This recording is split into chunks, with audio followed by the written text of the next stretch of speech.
হুজুর হাতের রোজা নষ্ট হয় কিভাবে? এখন আলহামদুলিল্লাহ খুব সুন্দর একটি প্রশ্ন করছেন। এখানে বলা হয়েছে হাতের দ্বারায় যদি কাউকে মারপিট করা হয় বা হাতের দ্বারায় শরীয়ত বিরোধী কাজ করা হয় বা কোনো কলম লেখালেখির সময় সুদ ঘুষের বিরোধিতা কোনো লেখা হয় বা হাত দ্বারা যেগুলো নাজায়েজ কাজ করা হয় তাহলে হাতের রোজাটা নষ্ট হয়ে যাবে। আর মুখের রোজা?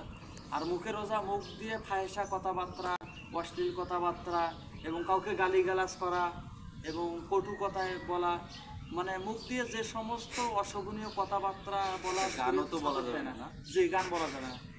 গান বললে মানুষকে গালিগালাজ এবং মানুষের সঙ্গে মোবাইলে কথা বলা, অতিরিক্ত কথা বলা, মিথ্যা কথা বলা, তাহলে মুখের রোজা শেষ হয়ে যাবে। চোখের রোজা নষ্ট হবে? আর চোখের রোজা নষ্ট হবে। জি, চোখের রোজা নষ্ট হবে। আলহামদুলিল্লাহ খুব সুন্দর প্রশ্ন। চোখ দিয়ে যদি কোনো বেগানা নারীর দিকে তাকা হয় এবং রাস্তা দিয়ে চলার পথে দেখা যাচ্ছে কোনো একটা অপরিচিত মহিলা, একবার দেখে নারী, আরেকবার, এই যে চোখের রোজা এবং আরও কিছু বিভিন্ন কিছু মোবাইলে নাটক, সিনেমা এবং টিকটক, ফানি ভিডিও ইসলাম ব্যতীত যেগুলো হাসি তামাশা, এগুলো দেখলে চোখের রোজা শেষ হয়ে যাবে। কানেরও কি রোজা আছে? জি, কানেরও রোজা আছে।